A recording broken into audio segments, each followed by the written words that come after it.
Zenos is a deceptively deep character. Maybe not in terms of goals like many of the other villains we meet in Final Fantasy XIV, because he doesn't seek to reshape his lost world like Emmett Selk. He doesn't seek to conquer in order to be worshipped and adored, and he doesn't seek power for the purpose of control. Hell, as much as you might think it, Zenos doesn't really seek the thrill of the fight. Not really. What Zenos seeks is purpose, meaning. That is, from my perspective, what really drives him. To really understand what I'm trying to say here, we have to start at the beginning.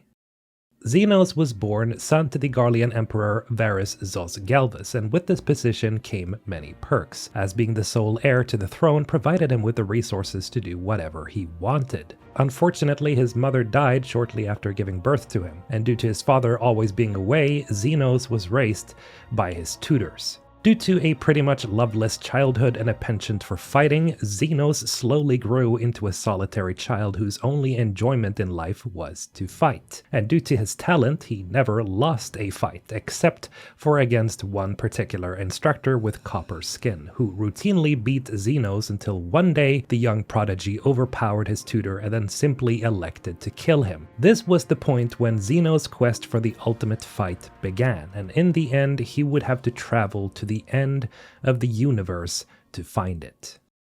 As you could imagine, having been shaped into the ultimate warrior by his tutors, Zenos soon enough grew bored of his day-to-day life. Even after having been sent by his father as the viceroy of Garlemald, Zenos found no joy in it. In the first scene with him in the palace of Mhigo, Zenos' whole demeanor is very telling of his character. He is incredibly bored.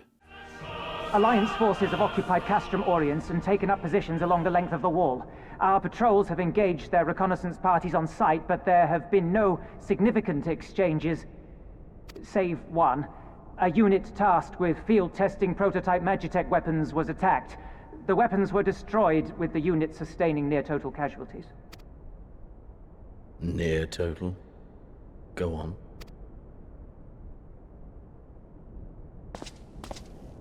My lord, there was but a single survivor from the unit in question, which falls under my command. According to his report, they were ambushed by a contingent of Eorzean Alliance regulars, abetted by resistance insurgents. A simple ambush and only one survivor. A fine day's work. The stubbornness to survive is not without worth. He may live. However, the 12th is no place for the weak. He shall be relegated at once, my lord. As you say, the 12th is no place for cowards who count their lives more precious than the cause.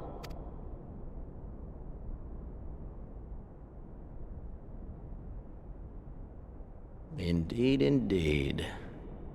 We have no need of cowards.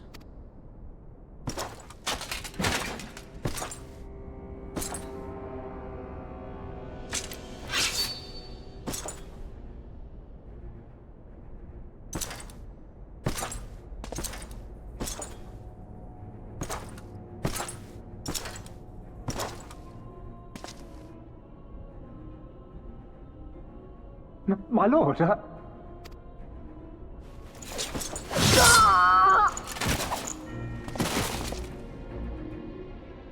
Cowards, who defer critical missions to their subordinates, who hide within their castra, never meeting their prey in battle, never staring into the whites of their eyes.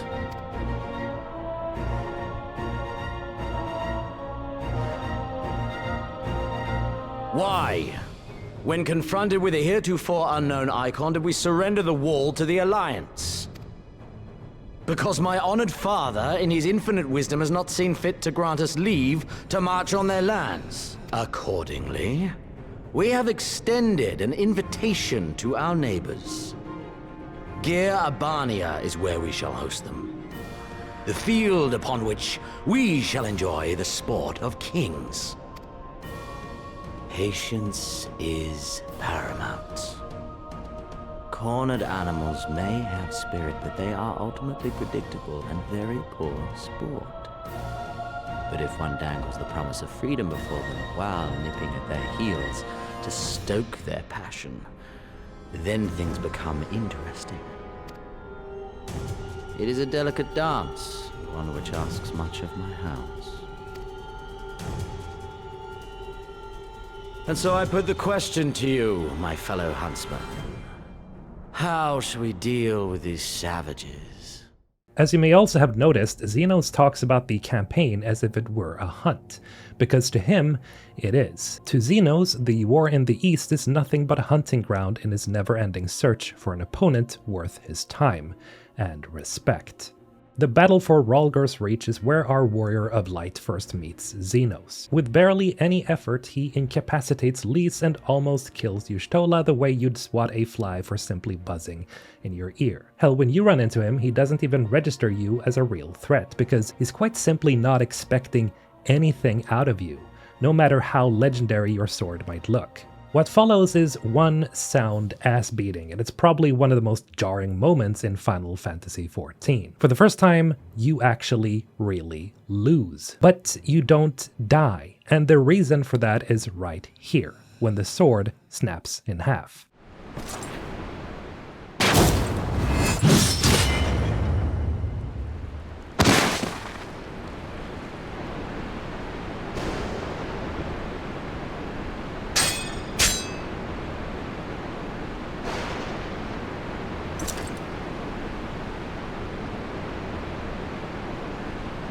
Pathetic.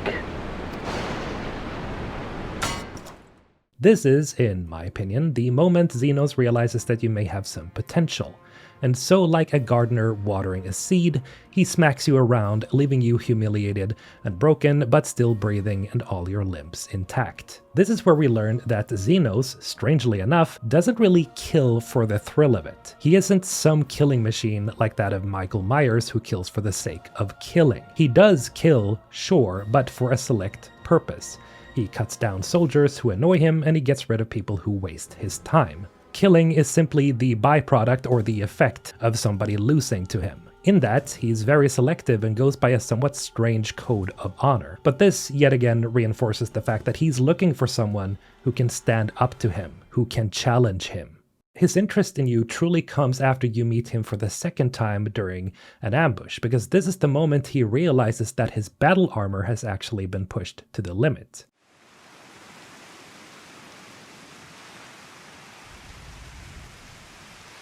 Ah, I remember you. Mhigo, the champion of the savages.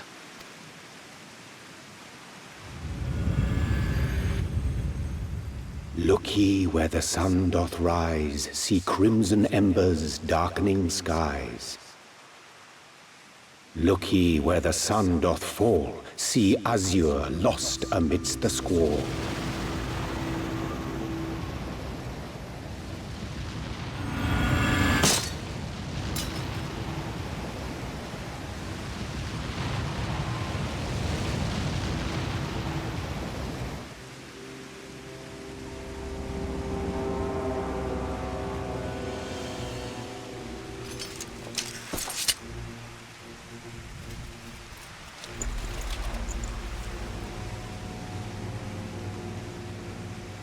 Oh, how right I was to spare your life.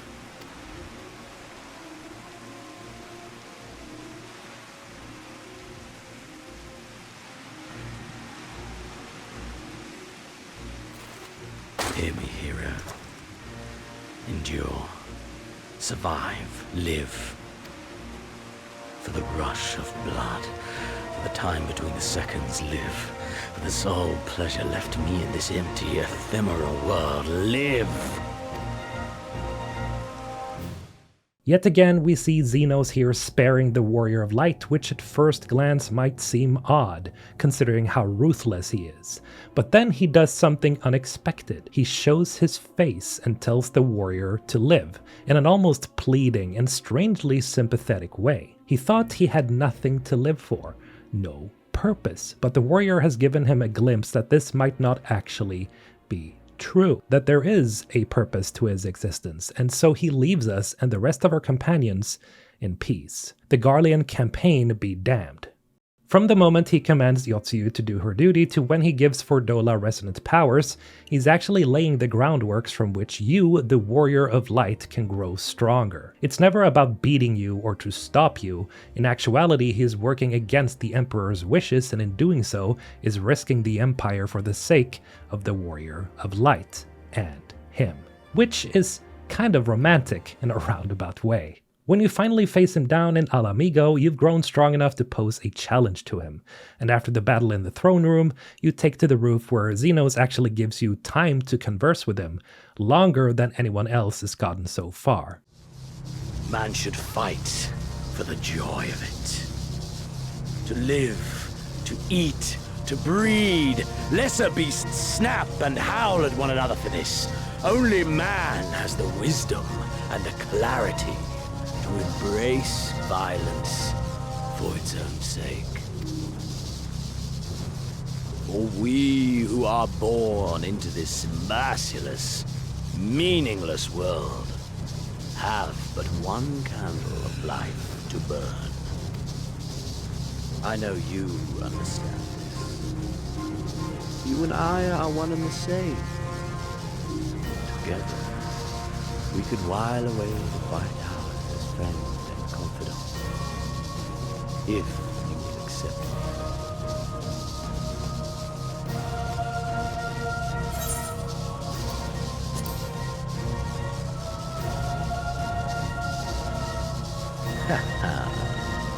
Are we to embrace and let bygones be bygones? Do our deeds weigh so little that you would cast all aside? Come. 'Twas plain from the first how this would end. You live for these moments, when all hangs in the balance, when the difference between life and death is but a single stroke. I live for them too! This is who we are, my friend! This is all we are! Alamigo and Doma and Golemol be damned! What is especially noteworthy with this scene is that he even goes so far as to ask the Warrior of Light whether they would join him in friendship, showing that even if he's single-minded in his goal, that doesn't mean that he's stupid. He understands well enough that there is more to life for others, but not for him.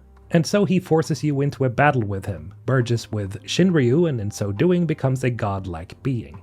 And together you perform a dance of death, and this time the Warrior of Light comes out utterly victorious.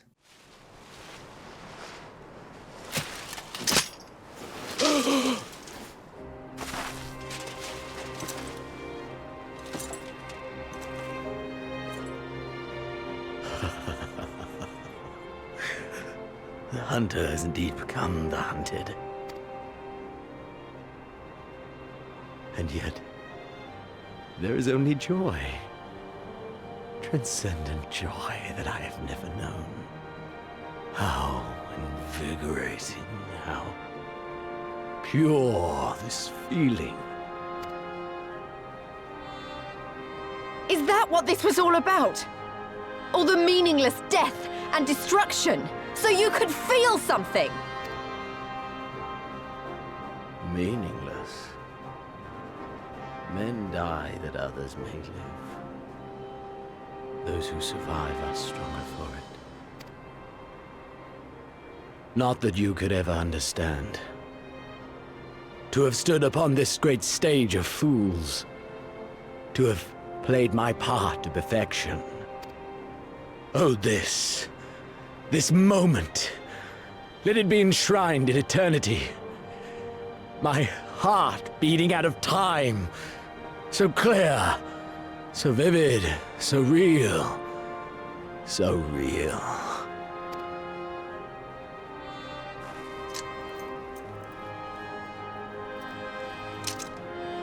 Coward! Stop!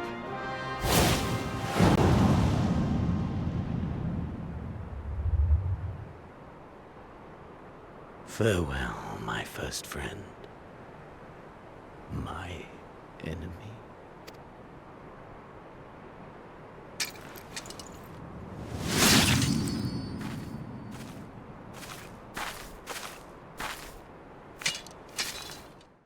As Zenos is on the precipice of death, he reveals that this is the first time he has ever truly experienced joy. All those years suffering through an, as he calls it, ephemeral existence, and in the end he finally sees his true purpose in you. He decides to take his own life, not because he's a coward, but because he has reached his goal. He won. And letting himself be captured and interrogated would simply prolong an insufferable existence where he would be prevented from fighting his friend yet again. However, as we all know, this was not the end to Zenos' story, and he slowly crawls back to the land of the living, literally. As the Warrior of Light journeys through the First, Zenos reclaims his body and at one point even murders his own father, all in an effort to remove anyone that gets in the way for your inevitable duel with him. Zenos, my foolish, greedy son. Was a second life not enough? Was the Empire too rich a prize to ignore?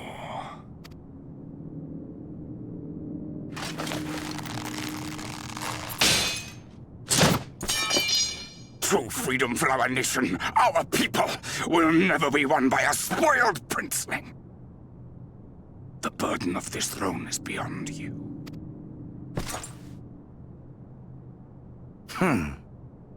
'Tis you, father, who have struggled with this burden. Simply holding the Empire together has occupied your limited faculties. But you may take comfort in knowing that I have no intention of pursuing your tedious agenda. Nor am I interested in ruling over the Empire's lands. I came only to remove that which ruins my sport. I will not have my prey stolen by your petty wars and cowardly weapons.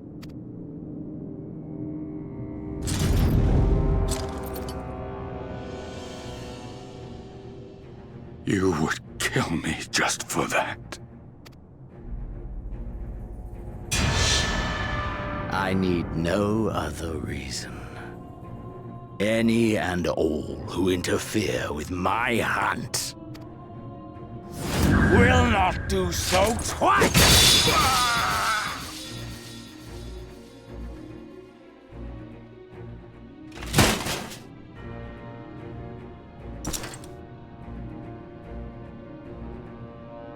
I heard the Ascians speak of Zodiac, an Eidolon. Even the will of this star is but a construct of our own making. We shall gorge upon their strength, and then, my friend, our contest shall begin anew. He again showcases a very twisted sense of honor, calling his father's war machines cowardly and confirming that he has no intention of ruling at all. Yet again, he makes his intentions clear. He only seeks to dance with his soulmate, and he will have no interruptions. I think the most telling scene of Zenos as a character is in the Garlean capital throne room. There is this scene where Zenos reminisces about the warrior and splits a coin in half, which to me tells us how he and the Warrior of Light represent two sides of the same coin. This echoes something that he said previously when you fought him in Mhigo, the "me with my might and you with your gift" quote. In Endwalker, Zenos works overtime to bring the world to ruin. Through working with Fandaniel, they finally managed to fulfill the Ascians' end goal in resurrecting Zodiac, and in doing so, he believed that the stage was set between him and the warrior. Yes, a taste to whet the appetite.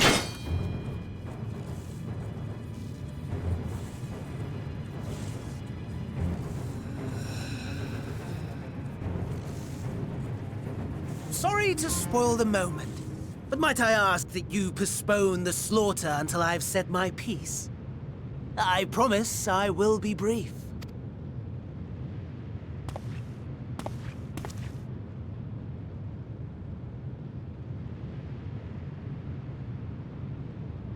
Do you remember when I told you that I wanted to die and take everyone with me? I meant it.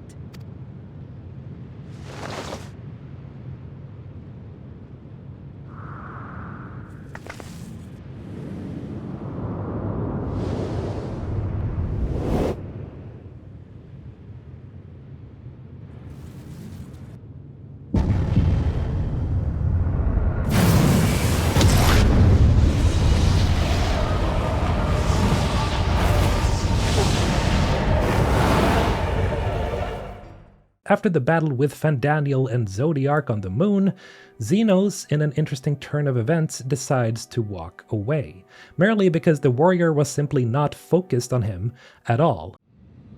Slavering beasts gather at your gates, ravenous and eager. Already you turn to them and away from me.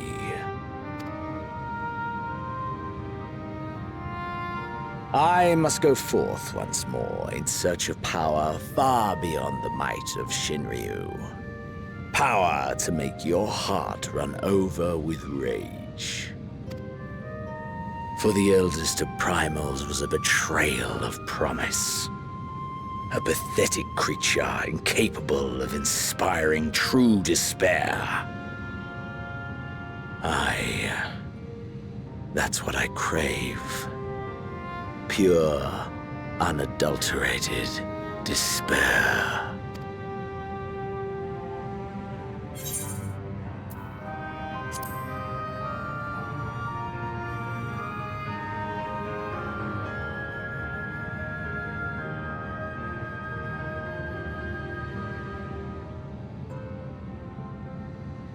We shall see.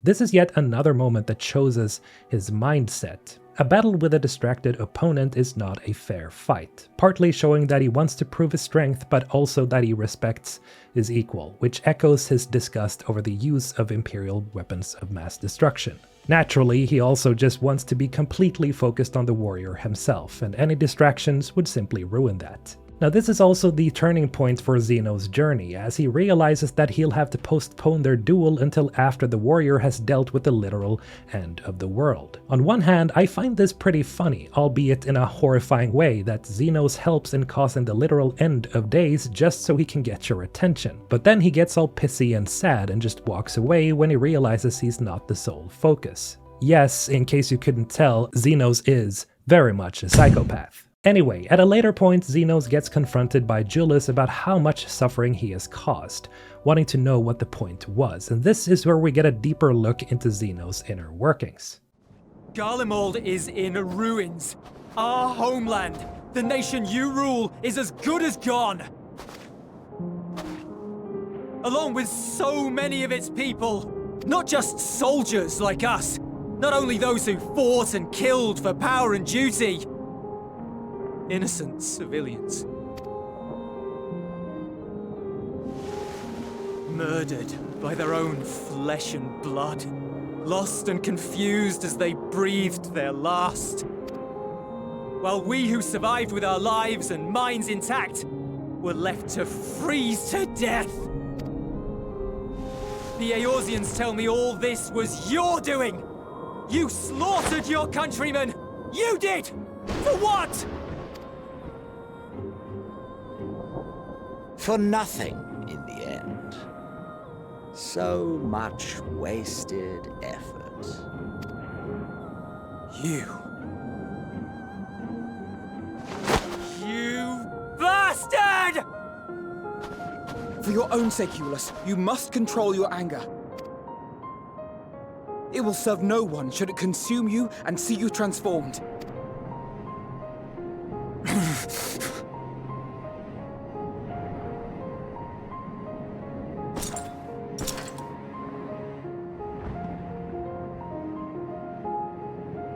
Would you be happier had I a good reason? What? If my motives met with your approval, would you no longer resent the outcome? If so, then perhaps a beast's skin would suit you better. Duty, honor, morality. All constructs of convenience when put to proof. Surely the war taught you how easily power becomes the tool of the self-righteous. How the people's justice was merely a means to their ends? Yet you would ask me why. Ask any creature of this star and those above for answers, and they will tell you what suits their fancy. And they would be right to do so. What meaning there is to be found in the petty vicissitudes of your existence must be gleaned by you, and you alone.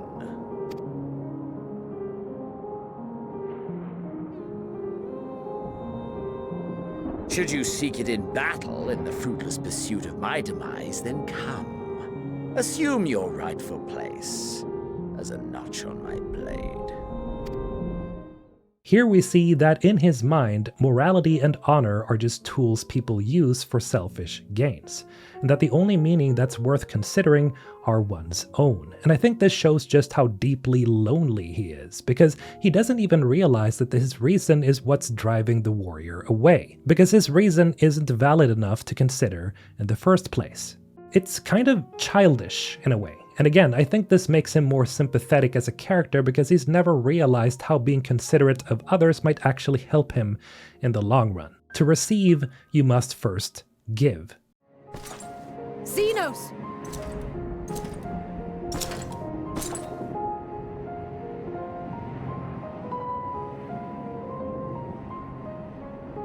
Perhaps you found meaning in living this way. I cannot deny you found strength. Yet if you only pursue your hedonistic pleasures and pay no heed to the plight of others, then no one will give you the time of day. You will never get what you want, not even the battle you pine for so dearly.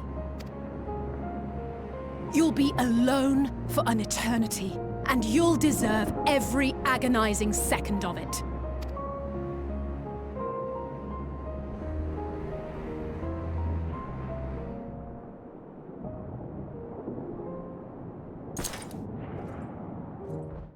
Of course, this is something Alizé scolds him for, and it's after this where he goes through a mental transformation.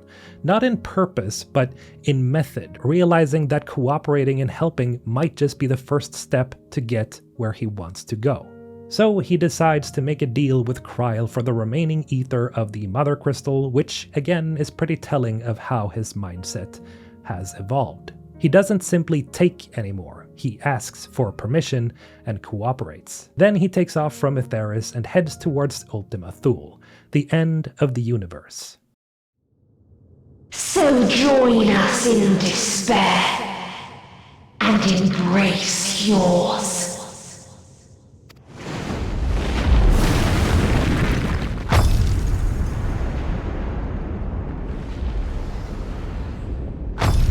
My ultimatum. What is happening?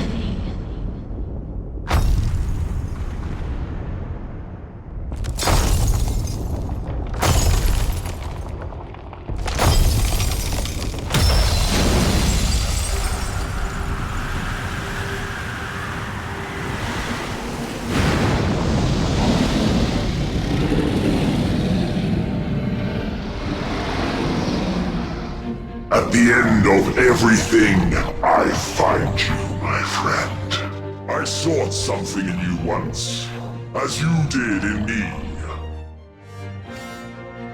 When at last I understood what it was, I journeyed to Sharlayan to seek you out. Struck a bargain with the woman who shares your gift. In exchange for lending the Scions my aid, I was given the means to come hither. Gorging upon what remained of the Mother Crystal, I reclaimed the form of the dragon. And, hungry still for our reunion, I rode the light of the stars to you. I take it this is your prey.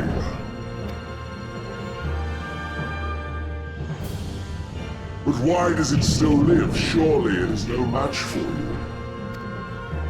I assumed you would be above something so banal as despair. Am I mistaken?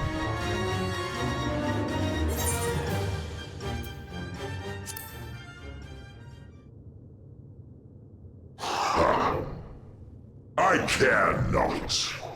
What I desire of you isn't succor, it is satisfaction. So come! Let us dispense with this distraction, you and I!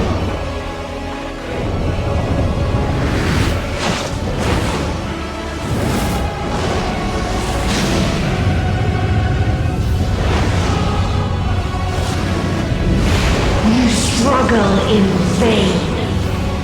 You will not silence our song of oblivion.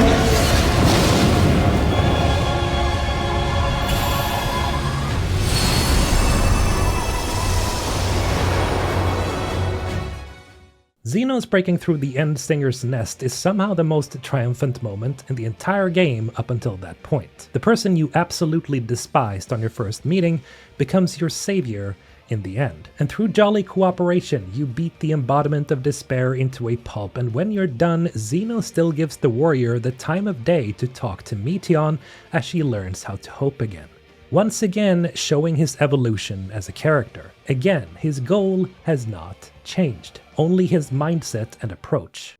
Hear me then. Not as a hero, but as simply you. As I learned in Mhigo, you are a formidable foe. Stronger than any I have faced. Against you, I need bring my all to bear. I need burn through the candle of my life. This is the sole pleasure I know, and it is the sole pleasure I have to share.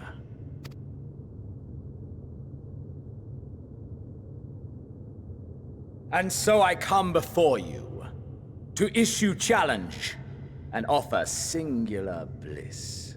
If you wish to walk away, I will not stop you.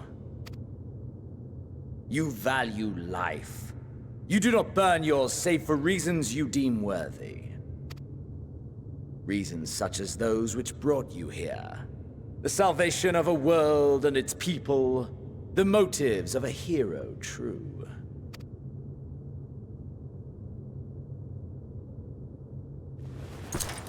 But there is more to you than that. You know this to be true. As surely as you know the thrill of pushing your body and soul to their limits.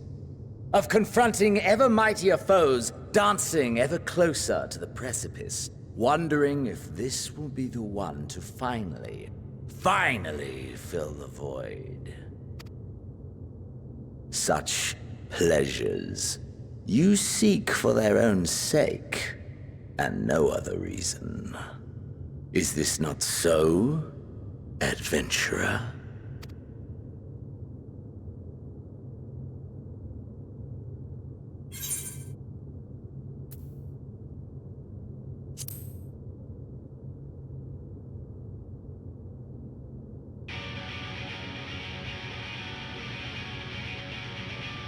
Ha! Acceptance! At long last! The conflagration of our clash will scorch even the stars!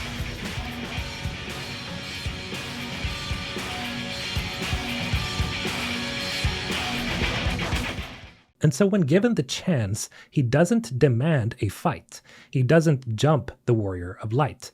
He calmly walks over and asks for one final fight. Even going so far as to reassuring the warrior that he'll honor their wish if they refuse. But at the end of the universe, the Warrior of Light grants him his last wish, and what follows is one of the most cathartic fights in video game history. A test of your reflexes! And when all is said and done, there they lie, Zenos and his rival, his soulmate, completely spent and on the brink of death. And before he dies, he asks the warrior, "Were you fulfilled?" And as he fades, a teleporting remote drops right next to the Warrior of Light, allowing them to leave Ultima Thule and live on. And who knows, maybe that was Zenos' last true wish. Zenos, to me, represents a search for purpose and evolution of your destiny through the very search itself. At the same time, he's a mirror to the Warrior of Light, which is something he mentions at the very end. At first, he works alone with a completely singular outlook on life, simply relying on his strength to reach his goals, which is the complete opposite of what the Warrior of Light does. The greatest strength of the warrior are their allies, whether that be the Scions or other warriors they call upon throughout the game. And in the end, Zenos is still singular in his objective, but he realizes that sometimes you don't have to force your way to get what you want. Cooperation, friendship can actually make you stronger and quite literally take you where you want to go. And he uses this to reach his goal at the very end of the universe. I don't think Zenos is ever truly redeemed as a character.